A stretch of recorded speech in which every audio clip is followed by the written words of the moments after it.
정말로 분기점에 서 있는데요. 다윗이 40년간 나라를 다스리면서 통일된 하나님을 중심으로 살아가는 믿음의 나라를 세웠습니다. 그리고 솔로몬이 40년을 통치를 했습니다.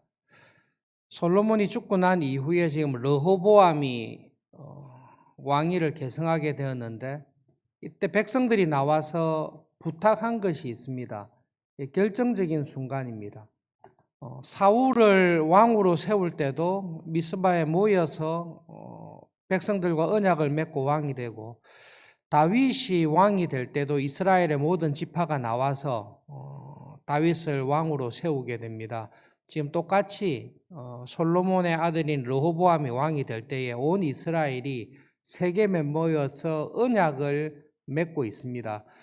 여기에 대해서 서로 동의하면 르호보암을 이스라엘의 왕으로 삼고 나가는 것입니다. 백성들이 요구한 게 있습니다. 그 요구한 것은 아버지 솔로몬 때 너무 강제 노역이 많았고 힘들었다라는 것입니다. 성전 건축 7년, 왕궁 건축 14년, 한 20년 동안, 40년 기간 동안 20년을 노역을 했습니다. 그 다음에 솔로몬의 대규모의 토목과 건축 사업이 있습니다. 요새를 만들고 여러 성들을 건축하고 마구간을 건축하고, 이스라엘 백성들이 볼 때에 그 노역이 너무 심했습니다. 그래서 왕으로 등장하는 르호보암에게 부탁을 한 게 있습니다. 아버지 솔로몬이 우리에게 너무나 많은 노역과 강제 일을 시켰는데 그 일을 좀 작게 해달라, 세금을 작게 해달라. 그것이 르호보암에게 한 말입니다. 3일간의 말미를 달라고 했습니다. 솔로몬과 함께 있었던 신하들은 지혜롭게 왕의 길을 가르쳐 줬습니다. 여러분, 이 본문을 보실 때 세상 살아갈 때 사람이 지혜가 있어야 되구나라는 것을 생각을 해야 되지만, 이 지혜는 하나님께서 말씀하신 길을 걷는 지혜를 이야기하는 것입니다. 나이 많은 신하들은 르호보암에게 하나님이 말씀하신 왕의 길이라는 것은 백성을 섬기는 것입니다. 백성 위에 군림하는 것이 아닙니다. 백성들의 상황을 살피시고 목자와 같이 백성들의 영혼과 삶을 위로하고 그들을 섬기는 것이 왕의 길입니다. 그렇게 이야기를 해줬습니다. 르호보암이 자기가 자랐던 청년들에게 조언을 구했습니다. 그 청년들이 했던 왕의 길은 하나님이 말씀했던 길과는 전혀 다른 길을 이야기한 것입니다. 과장해서 이야기했는데요. 나의 새끼 손가락이 아버지의 허리보다 굵다. 여러분 새끼 손가락을 보십시오. 여러분의 새끼 손가락이 여러분의 허리보다 굵습니까? 그건 완전한 과장입니다. 근데 르호보암의 정신에는 왕이라면 이렇게 해야 된다라는 그 생각이 딱 있습니다. 나는 아버지보다 더 강력한 군주가 될 것이다 라는 생각이 있습니다. 아버지가 가죽 채찍으로 때렸다면 나는 전갈로 징계하겠다라고 이야기를 합니다. 왕의 권위에 대해서 불평을 하거나 왕이 하는 것에 대해서 반대를 하는 사람이 있다면 아버지는 채찍을 때렸지만 나는 죽이겠다라는 이야기를 하고 있습니다. 여러분, 르호보암이 나이가 몇 살이죠? 40살입니다. 40살이면 절대로 젊은 나이가 아닙니다. 나이 40에 솔로몬의 즉위할 때에 출생한 아들이겠죠. 솔로몬이 40년을 통치했으니까 40년간 쭉 살아오면서 아버지의 통치를 가만히 들여다봤습니다. 그리고 가장 지혜로운, 하나님께 탁월한 지혜를 받았던 아버지가 나라를 통치하는 것을 보았습니다. 그리고 솔로몬에게 왕의 길에 관하여 분명히 듣고 배웠을 것입니다. 그런데 르호보암이 가지고 있는 왕에 대한 모습은 하나님께서 말씀하신 왕의 모습이 전혀 아닙니다. 하나님께서 말씀하신 왕의 길을 걸어 주십시오라고 요구한 백성들의 요구에 분명하게 알고, 내가 하나님이 말씀하신 하나님의 종으로서 이스라엘 백성들의 목자로서 하나님이 약속하신 그 정의로운 길, 하나님의 의의 길을 걷겠습니다. 그렇게 했으면 왕국은 분열되지 않았을 것입니다. 서바의 여왕을 통해 기대한 바가 무엇이었습니까? 하나님의 정의, 하나님의 공의를 이루는 왕을 주신 것을 찬양합니다. 이것이 서바의 여왕의 기대였습니다. 솔로몬은 그 길을 걷지 않았습니다. 40살이 된 르호보암도 왕으로 등극할 때에 그의 마음속에 있는 모든 것은 하나님의 말씀에 근거한 왕이 아니라 세상의 왕들의 모습으로 그의 속이 가득 차 있습니다. 이스라엘의 왕이기는 한데 그의 마음과 모든 생각에는 이 세상이 추구하는, 아버지가 추구했던 강력한 군주와 같은 그 모습을 가지고 있습니다. 르호보암의 어리석음을 이야기하고 있습니다.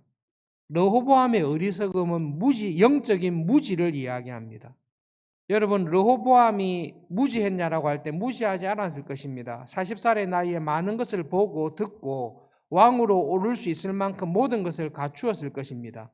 그런데 르호보암이 결정적으로 어리석고 무지한 것이 있는데, 하나님의 말씀이 이야기하는, 하나님이 이야기하시는 왕이 걸어야 될 그 길에 대해서는 영적으로 무지합니다. 듣고 싶은 마음도 없습니다. 성경을 통해서 깨달음이 없습니다.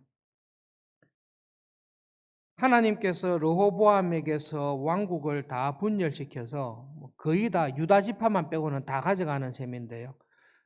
하나님께서 스스로 왕국을 분열시키십니다. 왜 분열시키십니까? 르호보암과 같은 정신을 가진 사람이 하나님 나라의 왕이 되었을 때 그 나라는 결코 하나님께서 말씀하신 거룩한 나라가 될 수가 없습니다. 그렇기 때문에 하나님께서 왕국을 분열시키는 것입니다. 여러분, 믿음 생활할 때에 우리에게 당면한, 지금 교회가 당면한 문제가 있는데요. 개인적으로 믿음 생활할 때에 하나님의 은혜에 따라서 신앙생활하고 그 은혜에 따라서 살아가는 교인들이 많이 나와야 됩니다.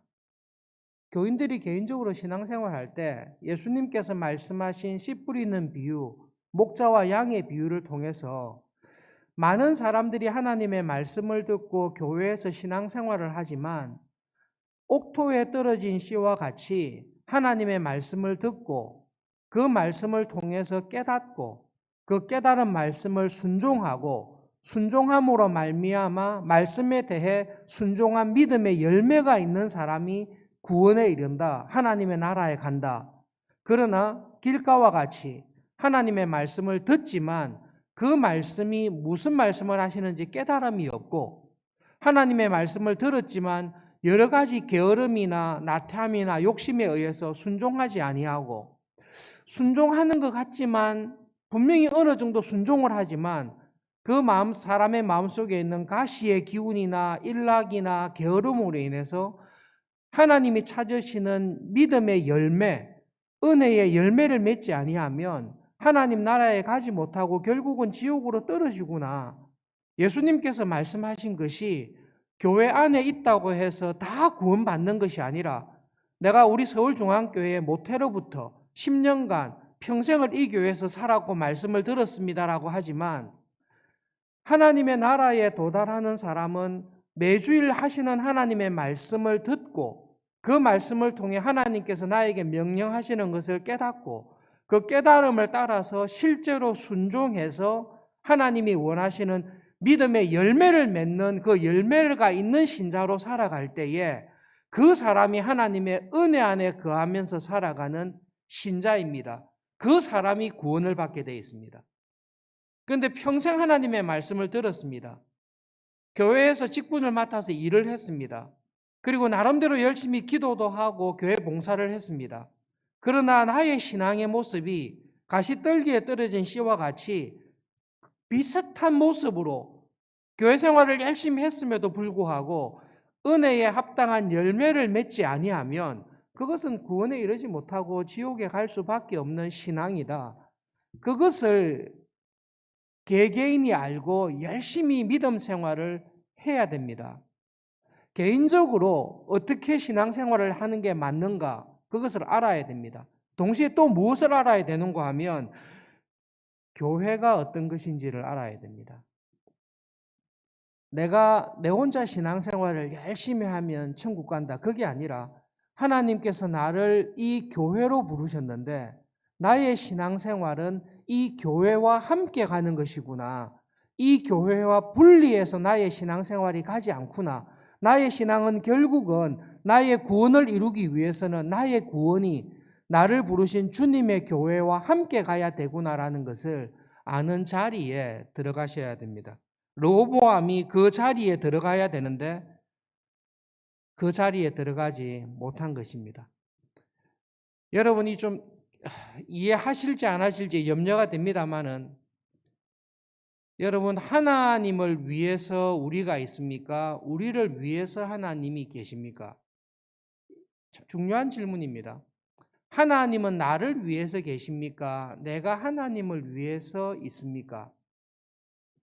하나님께서 나를 사랑하시고 하나님께서 나에게 많은 은혜를 베푸시고 하나님께서 많은 말할 수 없는 복을 나에게 주시는 것은 사실입니다. 그러나 그렇다고 해서 하나님이 나를 위해서 존재하시는 분은 아닙니다. 우리가 하나님을 위해서 존재하는 것입니다. 내가 하고 싶은 일들을 위해서 하나님이 존재하는 것이 아니라 하나님의 뜻을 이루기 위해서, 하나님께서 나를 구원하신 구원의 뜻을 이루기 위해서 내가 신앙생활을 하는 것입니다. 하나님, 내가 하고 싶은 게 있습니다. 내가 하고 싶은 것, 내가 누리고 싶은 것, 내가 성취하고 싶은 것이 있는데 그것을 하나님께서 도와주십시오. 그것을 위해서 제가 하나님께 기도하니 하나님이 나를 도와주십시오. 그게 신앙이 아니라 믿음 생활을 계속 하다 보면 어떤 자리에 가는가 하면, 하나님, 저를 창조하신 분이 하나님이십니다. 하나님께서 저를 창조하시고 이 땅을 보내실 때에 나를 창조하신 하나님의 뜻이 있네요. 하나님, 저를 창조하셨을 뿐만 아니라 저를 구원하셨습니다. 하나님은 창조의 하나님이실 뿐만 아니라 나를 구원하신 구원의 하나님이십니다. 그런데 하나님께서 다른 사람과 비교할 때 나을 바가 없는 나에게 특별히 구원의 은혜를 주시고 주님의 교회의 지체가 되게 해주시고 하나님의 말씀을 믿고 순종하며 살아가는 이 구원의 은혜를 주셨는데, 하나님, 저를 구원하신 하나님의 뜻이 이거네요. 하나님, 그러면 이 뜻에 충성하면서 살아가겠습니다. 그것이 믿음 생활의 본질입니다. 여러분, 그 자리까지 가셔야 됩니다. 하나님을 정말로 믿고 하나님의 은혜를 아는 사람은 예수님께서 말씀하신 주기도문처럼 일용할 양식을 주십시오, 도와주십시오, 죄를 용서해 주십시오, 그런 기도를 쭉 하다가 결국은 그 사람이 하나님의 은혜 안에 자라면 무슨 기도를 하는가 하면 제일 먼저 나오는 말이, 하나님, 저의 삶을 통해 하나님의 뜻이 이루어지기를 정말로 바랍니다. 하나님, 하나님의 뜻이 저의 삶에 하나씩 하나씩 이루어져서 저의 삶이 나의 영광을, 나의 영적인 어떤 자랑을 하는 것이 아니라 저의 모든 삶을 통해 하나님의 이름이 영광 받으시는 그 삶이 되기를 간절히 원합니다라는 그 은혜의 자리에 우리를 불러주십니다.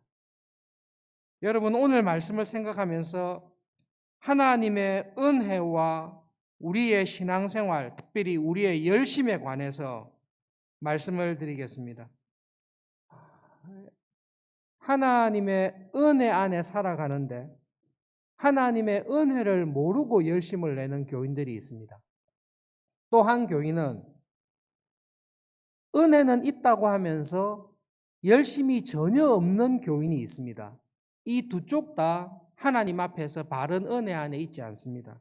지금 교회가 당면한 문제는 하나님의 은혜를 받았습니다, 하나님의 구원의 은혜를 받았습니다라고 하지만 그 은혜에 합당한 열심이 없는 교인들이 많이 있습니다. 하나님, 제가 하나님께 갚을 수 없는 십자가의 구원의 은혜를 받았습니다.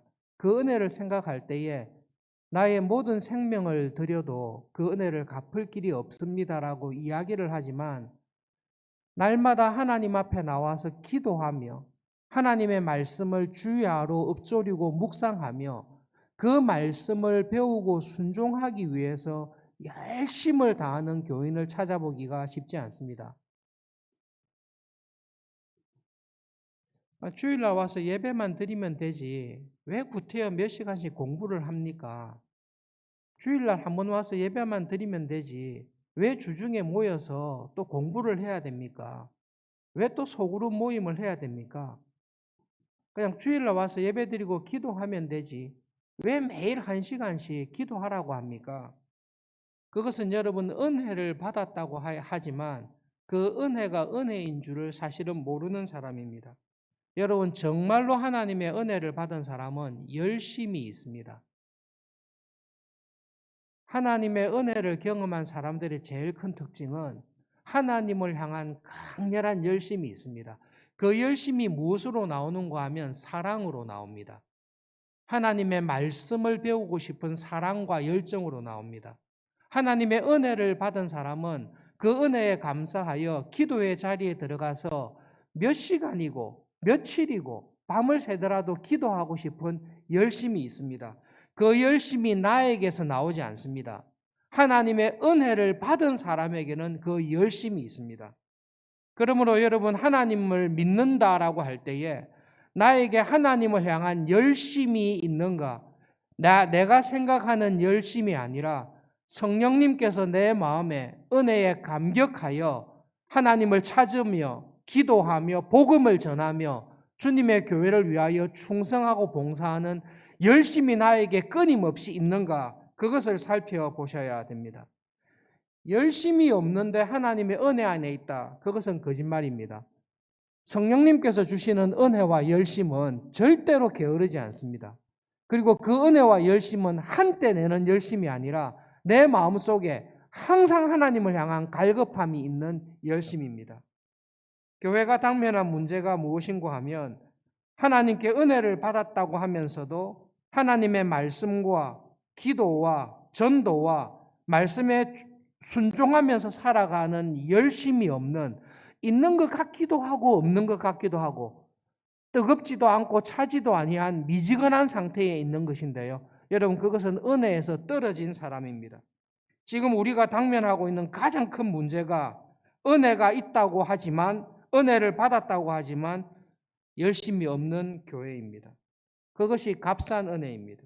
지금 우리는 이 문제가 심각하게 우리의 삶 속에 교회에 들어와 있습니다. 두 번째로는 은혜 없이 열심을 내는 교인입니다. 수도사들이 열심히 특심했습니다. 수도사였던 마틴 루터도 열심히 특심했습니다. 하나님을 위해서 밤새도록 기도하며 금식하며 철야하며 자기의 몸을 혹독하게 할 정도로 열심을 냈습니다. 수도사였을 때 마틴 루터의 모습을 보십시오. 피골이 상접해 있습니다. 수도사로서 가장 열심을 냈기 때문입니다. 교회에서 열심을 내어서 봉사하고 충성하는 교인들이 있습니다. 그러나 여러분 루터가 수도사 시절 때에 하나님을 향한 경건과 금식과 기도와 성경 암송과 모든 것들은 하나님의 은혜가 없는 가운데 자기가 열심을 다한 것입니다. 은혜가 없는 가운데 하나님의 은혜 안에 거하지 않는 가운데 열심을 내는 사람들을 보면 특징이 있는데요. 열심을 내지만 항상 불안합니다. 내가 이 정도의 열심으로 주님을 섬기는데 이것이 주님 앞에서 족할까? 족한 것 같다가도 돌아보면 자기보다 더 경건한 사람이 있고 내 나름대로는 최선을 다해서 금식하며 수도사들 중에 가장 경건하게 살아갔음에도 불구하고 항상 죄가 그 사람의 마음을 딱 짓누르고 있습니다. 그것이 루터가 수도사로서 고민했던 것입니다. 교회를 위해서 많은 일을 했습니다. 많은 충성과 봉사를 하고 전도왕으로서 전도를 했습니다. 그런데 항상 마음이 불안합니다. 내보다 더 열심을 내는 교인들을 보면 나의 열심이 가짜 열심 같습니다. 열심을 내고 할 때는 안전한데요. 이 열심에서 조금이라도 떨어지면 내가 불안합니다. 이것이 하나님의 은혜를 모르는 교인이 열심을 낼 때에 항상 부딪히는 영적인 갈등입니다. 이 열정의 갈등을 가장 고심을 많이 하고 부딪혔던 사람이 마틴 루터와 수도사들입니다. 또 열심을 내는 교인들 가운데 또 다른 한 가지 병폐가 있습니다. 이 사람은 내가 아무리 열심을 내지만 나의 열심과 헌신과 기도와 충성으로 하나님 나라에 가지 못하구나. 이거 가지고는 안 되겠구나. 더 많이 열심을 내자고 하지만 이 열심으로 안 되구나. 이런 갈등이 있는, 루트와 같은 갈등이 있는 사람이 아니라 다른 차원의 갈등을 가지고 있는 사람입니다. 이 사람은 자기가 열심을 냅니다. 그리고 자기가 낸 열심에 대해서 자신이 있습니다. 내보다 더 성경을 아는 사람 없다. 내보다 더 기도하는 사람 없다. 내보다 더 열심히 전도하는 사람 없다. 내보다 더 주를 위해서 교회를 섬기는 사람이 없다. 내가 그래도 가장 뛰어나다라는 열심으로 인한 확신을 가지고 있는 사람입니다. 그 사람들의 대표적인 유형이 주님께서 지적하신 자기의 열심이 자기의 의가 된 바리새인들입니다. 그런 사람은 구원이 없습니다. 예수님께서 너희들의 열심과 의로움과 신앙생활이 바리새인들이 가지고 있는 것보다 더 높지 아니하면 천국에 가지 못한다. 바리새인과 같은 그런 자기 열심으로 자기 확신으로 살아가는 사람은 천국에 들어가지 못하고 바깥 어두운데 지옥에서 슬피 울며 이를 갈미 있을 것이다. 하나님의 은혜를 모르고 은혜 바깥에 있는 열심을 내는 것은 결코 안전하지도 않고 그것은 하나님의 나라에 갈 수 없는 지옥에 떨어질 수밖에 없는 열심이라는 것을 주님께서 말씀하십니다. 여러분, 성경은 우리에게 하나님의 은혜의 지배를 받는 하나님의 은혜에 사로잡힌 열심을 가진 교인이 되라고 말씀하십니다. 여러분, 이 말씀을 꼭 기억하십시오. 은혜가 없는 열심은 항상 불안하고 자기 염려에 빠지거나 자기의 의에 빠져서 하나님의 나라에 이르지 못하고 지옥으로 떨어지게 됩니다. 은혜를 받았다라고 하면서도 열심을 다해서 하나님을 섬기지 않는 사람, 덥지도 차지도 않은 상태에 있으면서 은혜에 받았다라고 하는 사람은 내가 내 입에서 토하여 내치리라. 그 사람 역시 하나님의 나라에 들어가지 못하고 지옥불에 떨어질 것입니다. 은혜를 받았다고 하면서도 열심이 없고 열심을 내면서도 하나님의 은혜가 모르고 있는 사람들은 다 하나님의 나라에 합당하지 않습니다. 예수님께서 말씀하신 우리에게 주시는 경고는 하나님의 은혜에 사로잡힌 열심입니다. 그 하나님의 은혜에 사로잡힌 열심을 내는 사람은 하나님을 향해 말씀과 기도 생활, 범사의 모든 일 속에서 하나님을 찾으며 간절히 하나님의 뜻에 순종하는 일에 게으르지 않습니다. 열심을 품고 주를 섬기라고 했듯이 그 사람을 보면 항상 열심히 하나님을 섬기면서 살아가고 있습니다. 하나님의 은혜 안에 사로잡힌 사람은 날이 갈수록 시간이 갈수록 기도와 말씀과 전도와 믿음으로 살아가는 일에 열심을 내게 되어 있습니다. 그리고 그 하나님의 은혜에 사로잡혀 있는 사람은 그 사람이 행한 모든 일들을 모든 사람들이 칭찬한다 할지라도 이 사람이 하나님 앞에 딱 서서 하는 말은 딱 두 가지입니다. 하나님, 제가 했던 모든 열심은 하나님께서 주신 선물이었습니다. 제가 다른 사람들보다 더 많이 헌신하고 더 많이 기도하고 더 많이 순종하며 살았습니다. 그러나 이것이 나에게서 나온 것이 아니라 나에게 주신 하나님의 은혜로 이렇게 된 것을 제가 정말로 압니다. 이 이야기를 항상 합니다. 이 고백이 항상 있습니다. 그리고 이 고백이 있는 사람은 무엇을 고백하는가 하면 다른 사람들은 당신처럼 그렇게 믿음 생활, 경건 생활, 순종의 삶을 한 사람이 없습니다라고 칭찬하지만 은혜 안에 있는 사람이 하나님 앞에 딱 섰을 때는 하는 말이 있습니다. 하나님, 주님께서 은혜를 주셔서 제가 이렇게 충성했습니다마는 내가 주를 위해 충성한 이 모든 것이 하나님이 요구하시는 경건과 믿음 생활에 비추어 볼 때에 제가 여기에 미치지 못한다는 것을 압니다. 나름대로는 최선을 다하고 믿음으로 순종했지만 나의 이 순종이 하나님이 인정할 만한 순종이 안 된다는 것을 제가 분명히 알고 있습니다. 이렇게 하는 가운데서도 제 마음속에 시기가 있고 경쟁이 있고 나를 드러내려는 것이 있고 나름대로 최선을 다했지만 하나님이 요구하시는 그 순종이 되지 못했다는 것을 정말로 압니다. 그래서 제가 하나님의 나라에 들어갈 수 있는 것은 내가 행한 이 열심과 순종이 아니라 하나님의 은혜로 하나님이 저를 불러주시는 것을 믿습니다.